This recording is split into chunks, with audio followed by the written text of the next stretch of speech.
Hey guys, this is Tyler here. I am going to give everyone some tips if you end up in a situation like me last month and you find yourself homeless and also at a shelter or not a shelter. So, some tips here. Firstly, stay as clean as possible.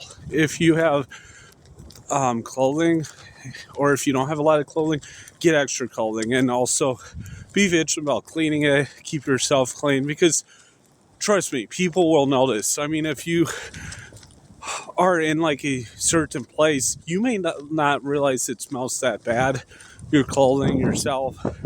So you always have to stay clean and also know because you're in these places, you're in the elements outside or inside, a lot of bugs, fleas.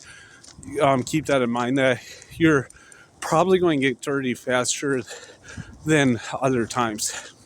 Second thing is be careful what you say and who you talk to, especially in the beginning, because if you're in a predicament like I was, like down to your last $100 or so, and you're stuck with bad bunkmates in a room, you may have to really put up with some crap if you say the wrong thing, you anger the wrong person. I actually had an instance where it was my second day, and I knew one of these guys didn't really care for me too much. He was Native American, and I won't explain the whole story. I'll just say that it's kind of like in jail and prison. You really have to respect people's space because if you're not careful with that stuff, it can really piss off someone, and that's kind of what happened here. So just be mindful of that. Like, choose people wisely. And also remember, most of these people, like if you're like me, you're not in that environment 99% of the time before that, probably not going to talk to them in 6 months. So really the people you have to respect or to have good relationships are the staff, the people that work there, management, etc. Now, the next thing is diet and how you eat, what you consume. I myself had said no drinking for weeks now. I'm very careful how I eat. Don't eat a lot of processed food. And I also choose the meals wisely that I eat there because some of the food it's very good and other food is really bad.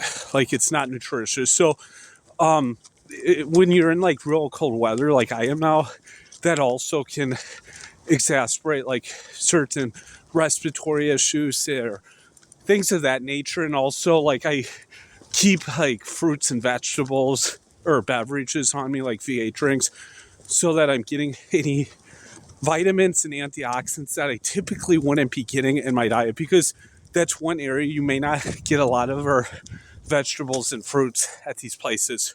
So keep some of these like beverages or vitamins I also take on a daily basis on hand. And also because you're in these environments where there's a lot of sickness, a lot of airborne illnesses, I try to be outside more often than in most cases. I prefer being outside or in other places. I only spend the absolute minimum amount of time necessary that I have to spend at this place because that's where you're going to get most illnesses, in fact, are from the airborne. And so by being away from that, and it helps greatly. So the next advice here is to look ahead. Look at what your options are and plan ahead. Don't look at these kind of places as permanent options because they are not. You have to be looking at where else you could live or stay. Anything can happen. Like I've seen guys actually that were there for months. They got into some beef with someone and they ended up getting kicked out within minutes. And then they had to go scramble, find somewhere else to live.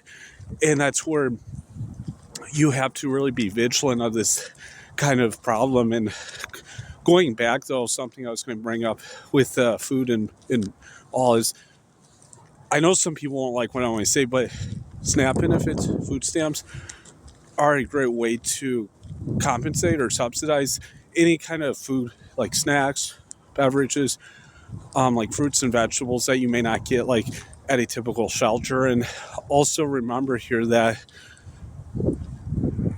you have to look out for yourself. And that's actually,